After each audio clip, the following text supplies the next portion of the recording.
नमस्कार। स्वागत है आपका हमारे यूट्यूब चैनल जेडी एजुकेशन के इस ज्ञानवर्धक वीडियो में। आज हम बात करने वाले हैं विद्यालय प्रशासन की। आखिर ये विद्यालय प्रशासन होता क्या है और इसकी आवश्यकता क्यों पड़ती है, तथा कौन कौन से कारक हैं, फैक्टर हैं जो एक स्कूल के प्रशासन को प्रभावित करते हैं। ठीक है, तो अगर आप रज्जू भैया यूनिवर्सिटी प्रयागराज में बीएड फर्स्ट सेमेस्टर का एग्ज़ाम देने जा रहे हैं, संभवतः दिसंबर 2025 में होगा, तो ये वीडियो आपके लिए बहुत महत्वपूर्ण होता है, क्योंकि ये जो पेपर है आपका स्कूल मैनेजमेंट एंड हाइजीन, ठीक है, ये फर्स्ट सेमेस्टर का थर्ड कंपलसरी पेपर है। तो ये वीडियो आपके लिए बहुत ही महत्वपूर्ण है और उन सभी बीएड अभ्यर्थियों के लिए, बीएड जो कर रहे हैं उनके लिए है। तो वीडियो को अंत तक ज़रूर देखें और अगर जानकारी अच्छी लगे तो वीडियो को लाइक, शेयर और चैनल को सब्सक्राइब करना ना भूलें। तो चलिए आगे बढ़ते हैं हम अपने टॉपिक की तरफ। हमारा इस आज का जो टॉपिक है वो है विद्यालय प्रशासन की विवेचना एवं इसे प्रभावित करने वाले कारक। ठीक है, तो सबसे पहले हम लोग समझेंगे कि विद्यालय प्रशासन क्या है।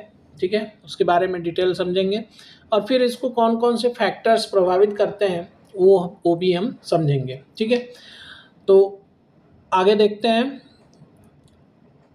Meaning of school administration. ठीक है, स्कूल एडमिनिस्ट्रेशन से क्या तात्पर्य है ये हम समझते हैं। ठीक है, तो विद्यालय प्रशासन से तात्पर्य है विद्यालय के सभी संसाधन में क्या क्या आएंगे, मानव, भौतिक और वित्तीय। जैसे मैन पावर हो गए, टीचर या नॉन टीचिंग स्टाफ जो होते हैं। भौतिक में आपका स्कूल बिल्डिंग, लैब, आपका लाइब्रेरी एट्सेट्रा, और वित्तीय मतलब फाइनेंशियल जो कंडीशन होती है। तो उन सभी का एक समन्वय इस प्रकार करना जिससे शैक्षिक उद्देश्यों की पूर्ति हो सके। ठीक है, तो इसको हम क्या कहते हैं, विद्यालय प्रशासन, मतलब विद्यालय प्रशासन का ये मतलब है।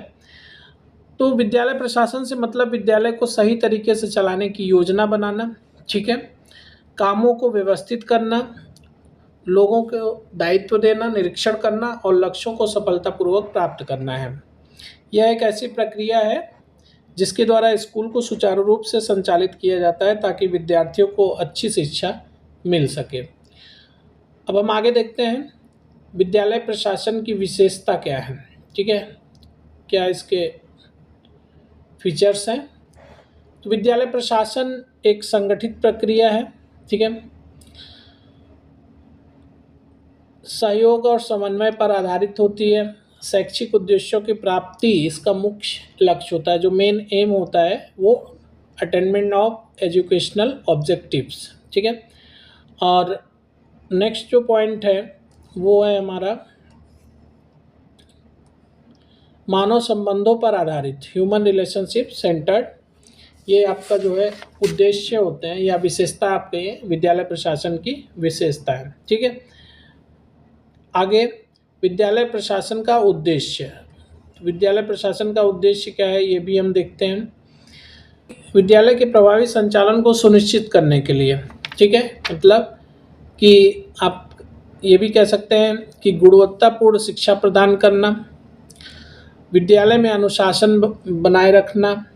ठीक है, शिक्षकों और कर्मचारियों का समन्वय, जैसे यहाँ पे आप देख रहे हैं, अनुशासन समन्वय बनाए रखने के लिए विद्यार्थियों का सर्वांगीण विकास, अभिभावकों का सहयोग प्राप्त करना और संसाधनों का सही उपयोग। ठीक है, तो ये सभी क्या हैं आपके, इसका उद्देश्य है। मेन उद्देश्य है आपका जो है गुणवत्तापूर्ण शिक्षा प्रदान करना, विद्यालय में अनुशासन बनाना, संसाधनों का सही उपयोग करना, शिक्षक और कर्मचारियों का समन्वय, विद्यार्थियों का सर्वांगीण विकास, अभिभावकों का सहयोग प्राप्त करना। ठीक है, तो ये इसके जो है क्या है उद्देश्य है। नेक्स्ट है विद्यालय प्रशासन की प्रक्रिया। ठीक है, प्रोसेस ऑफ स्कूल एडमिनिस्ट्रेशन। इसमें आपका प्लानिंग करना, योजनाबद्धता, ऑर्गेनाइजिंग मतलब संगठन, डायरेक्टिंग निर्देश देना, निर्देशन करना, कोऑर्डिनेटिंग समन्वय स्थापित करना, नियंत्रण करना, कंट्रोलिंग एंड मूल्यांकन इवैल्यूएशन करना। ये कुछ प्रोसेस है स्कूल प्रशासन के। ठीक है, आगे हम देखते हैं विद्यालय प्रशासन को प्रभावित करने वाले कारक। ठीक है, सबसे पहले समझते हैं कि ये कारक क्या है। तो इसका मतलब क्या है, विद्यालय प्रशासन को प्रभावित करने वाले कारक से मतलब क्या है हमारा।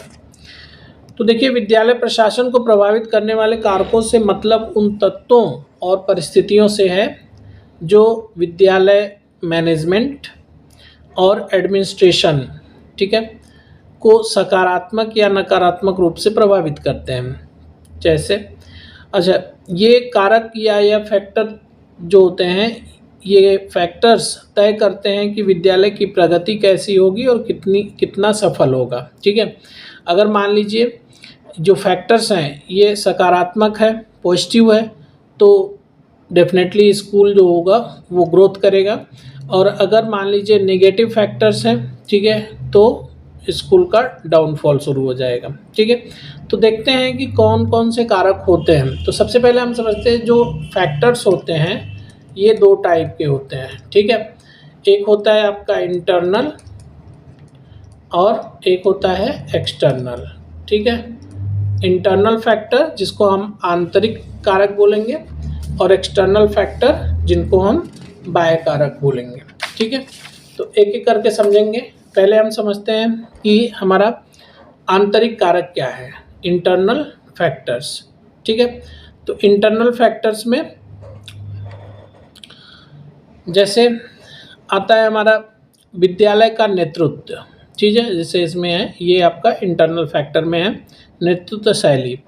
जब प्रधानाचार्य या प्रबंधक की प्रशासनिक क्षमता जो है वो डिपेंड करती है, मतलब क्या होगा विद्यालय का ग्रोथ क्या होगा, ये बहुत हद तक डिपेंड करती है कि नेतृत्व शैली कैसी है। ठीक है, दूसरा है आपका शिक्षक से संबंध।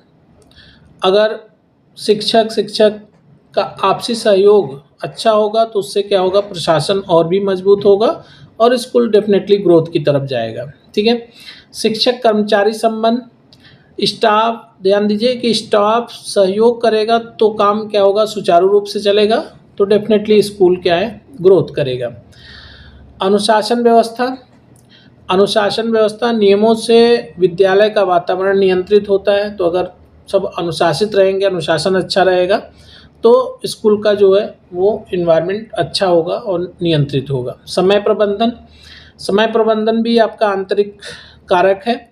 जैसे कि निर्धारित समय पर काम संपन्न होना, कोई भी काम, जैसे मान लीजिए कि एग्ज़ाम होना है, सिलेबस कंप्लीट करना है, तो सिलेबस समय से कंप्लीट हो। ठीक है, ये निर्धारित समय से काम संपन्न होना मतलब कि सारे जो भी वर्क हैं वो समय से कंप्लीट हो जाए, तो वो क्या होता है, इससे आपका जो है स्कूल का ग्रोथ काफ़ी अच्छा होता है। ठीक है, पाठ्यक्रम संगठन, योजनाबद्ध ढंग से शिक्षण कार्य चलता है। अगर पाठ्यक्रम का संगठन अच्छा है तो उससे योजनाबद्ध ढंग से शिक्षण कार्य चलता रहेगा। संसाधनों की उपलब्धता मतलब पुस्तकालय, लैब, फर्नीचर आदि। विद्यार्थियों का व्यवहार क्या प्रभावित करता है, तो शिक्षण वातावरण प्रभावित होता है। अगर विद्यार्थियों का व्यवहार अच्छा है तो शिक्षण कार्य सुचारू चलेगा, अगर विद्यार्थियों का व्यवहार अच्छा नहीं है तो शिक्षण कार्य प्रभावित होगा इससे। ठीक है, तो ये कुछ थे हमारे इंटरनल फैक्टर्स। तो इंटरनल फैक्टर्स में जो हमने देखा वो पहला हमारा क्या था, फर्स्ट विद्यालय का नेतृत्व मतलब नेतृत्व शैली। दूसरा हमारा जो था वो था शिक्षक संबंध। तीसरा हमारा जो था शिक्षक और कर्मचारी संबंध। चौथा जो था हमारा वो अनुशासन व्यवस्था। और पांचवा जो है वो समय प्रबंधन। ठीक है, और सिक्स्थ जो पॉइंट है वो है हमारा पाठ्यक्रम संगठन। सेवेंथ पॉइंट जो है वो संसाधनों की उपलब्धता। और एट्थ जो है हमारा वो है आपका विद्यार्थियों का व्यवहार। ठीक, तो ये इंटरनल फैक्टर्स हैं जो कि जिससे आपका एडमिनिस्ट्रेशन प्रभावित होता है। ठीक, अब बाह्य कारक देखते हैं, एक्सटर्नल फैक्टर्स। तो एक्सटर्नल फैक्टर्स में आपके जो आते हैं वो हम देख लेते हैं कि क्या क्या है।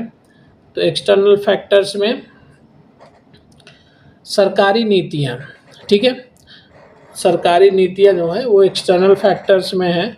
तो सरकार या शिक्षा से संबंधित संस्थाओं द्वारा जो योजनाएं बनाई जाती हैं या बनाई गई योजनाएं जिनके आधार पर पूरा शिक्षा तंत्र चलता है, वो विद्यालय प्रशासन को प्रभावित करती हैं। अगर मान लीजिए कि जो भी नीतियां, कानून या दिशा निर्देश आते हैं सरकार की तरफ से, अगर वो एडमिनिस्ट्रेशन या एडमिनिस्ट्रेशन के अनुरूप हैं, तो उससे क्या होगा कि प्रशासन अच्छा रहेगा और शिक्षण कार्य या बाकी सारे जो शिक्षा के उद्देश्य हैं वो पूरे होंगे समय से और अच्छे से।